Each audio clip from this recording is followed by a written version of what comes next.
Hello, and welcome to the unboxing and mounting video for Anker Solix X1. Before we begin, note that only properly trained technicians and certified installers should set up Anker Solix X1. Refer to the safety instructions for more information. You can pause the screen at any time to review the information. Here's some more important safety information. Don't place modules in an area exposed to direct sunlight, fire, or explosive material. And make sure the installation location is protected from hazards, like floods. Here's what you'll need to install Anker Solix X1. Note that tools and cables aren't included in the package. Start by opening the power module package. Here's what you'll find inside.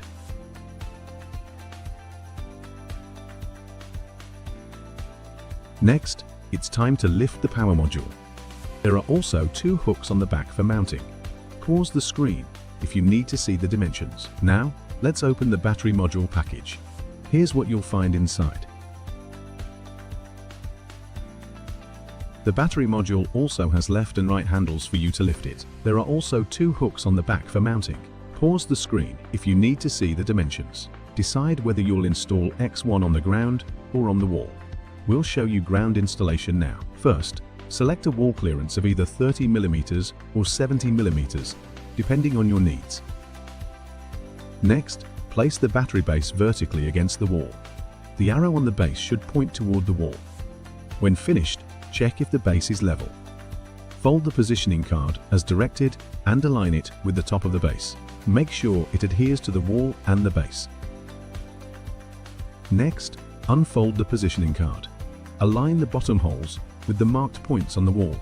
Continue marking all necessary holes before mounting the bracket on the wall. When you're ready to mount the brackets, you'll see there are three options for screw hole spacing: 304 mm, 406 mm, and 508 mm. Use expansion screws to drill a hole on the marked point. Then insert the screws and take off the screw nuts. Put the bracket on the screws and confirm the bracket is level. Secure the screw nuts back. Repeat these steps to install all of the mount brackets on the wall.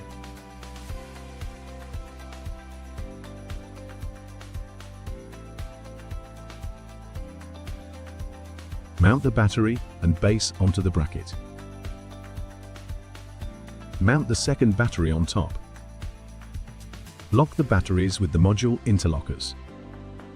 Mount the third battery module and lock it with the second one. Stack the power module and lock it with the top battery. When finished, make sure all modules are aligned. Insert shims between the bracket and the hook to prevent wobbling.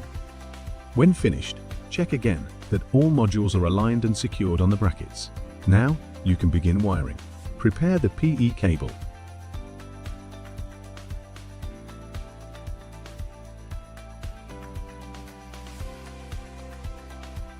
Put the PE cable through the back of the power module and secure it with an M5 screw.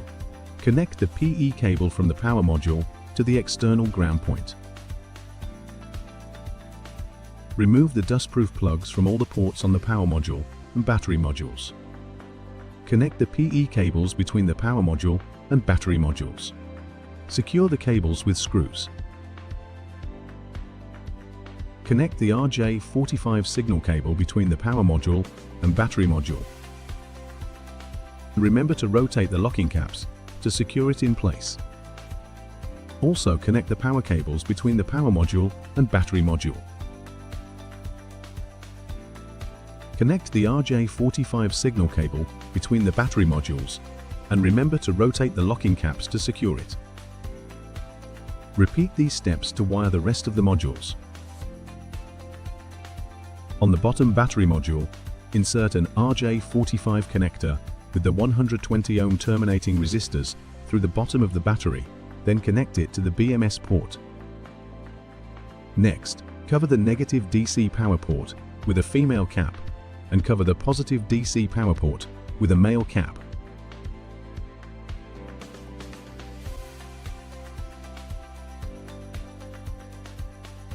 Now, prepare the cables for the PV system connection. Strip the insulation layers from the power cable and insert and crimp the tube terminals. Put the power cable through PV connectors. Use the same method to prepare the other PV power cables if needed. Make sure the photovoltaic output voltage is between 161,000 V. Take off the dustproof cap and insert the PV power cables. Disassemble an AC connector. Route a 5 conductors cable through the nut, claw, seal body and body. Then, strip the insulation layers from the conductors. Insert and crimp the tube terminals.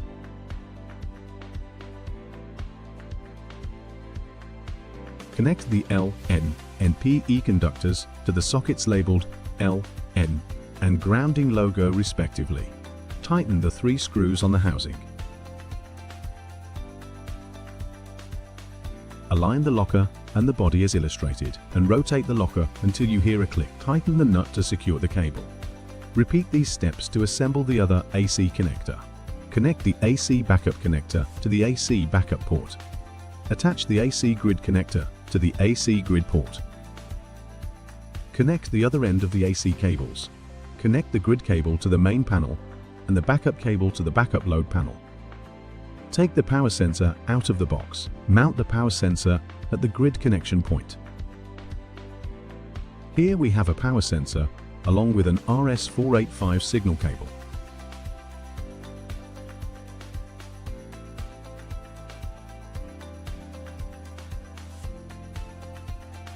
Mount the power sensor on the DIN rail.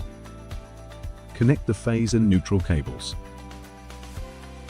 Take out 3 current transformers from the packaging and connect them to the power sensor. Connect the current transformers L1 yellow cables, L2 green cables, and L3 red cables to their respective current input ports on the power sensor.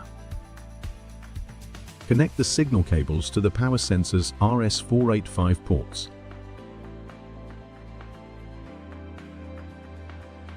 Install the current transformers to a C cable to measure current. Current transformers need to be installed directly behind the main house meter, and the current transformer arrows must point in the direction of the house load. Grid to house.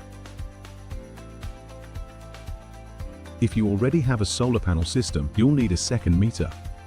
Mount the extra power sensor between your existing system and the main panel to monitor PV power.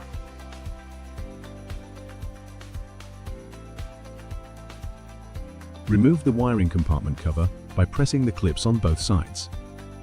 Rotate to remove the locking cap from the wiring compartment cover. Take out the waterproof plug. Route the signal cables from the power sensors through the locking cap and wiring compartment cover.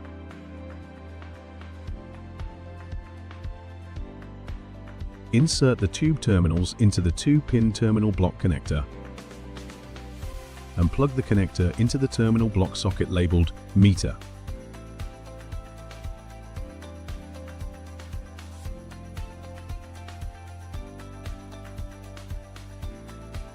Now it's time for you to connect your system to the internet. You can connect via Ethernet, WLAN or mobile dongle. First, take off the cover plate on top of the power module. On the right side of the power module, twist the WLAN 4G port cap to remove it. Insert the WLAN dongle into the WLAN 4G port. Rotate the head of the WLAN dongle clockwise to tighten it. Reinstall the cover plate and secure it with screws.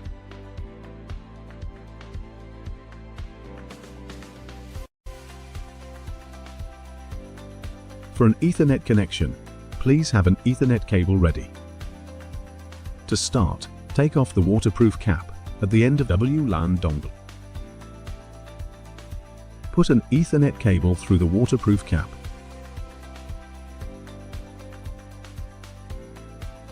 Strip the insulation layers on the ends of the Ethernet cable. Crimp the RJ45 connector using the RJ45 crimping tool. Ensure the pins click in place.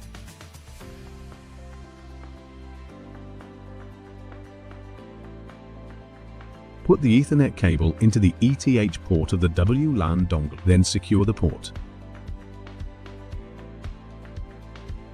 Plug the WLAN dongle, along with the Ethernet cable, into the power module. We're almost finished. Now it's time to install the battery side covers, starting with the bottom and moving up. Align the side cover clips with the grooves at the bottom of the battery. Push the side covers down to click into place. Install the side covers onto the power module, aligning the clips with the grooves. Push the covers down to click into place. Fasten the black M4 10mm screws on top. Install the right side wire cover. Install the left side cover on the power module. Align the side cover clips with the power module grooves and push down until it clicks into place. Fasten the black M410M screws on top. Install the left side wire cover.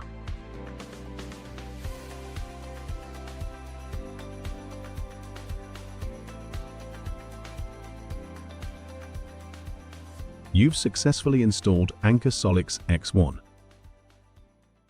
Anker Solix. Live in power.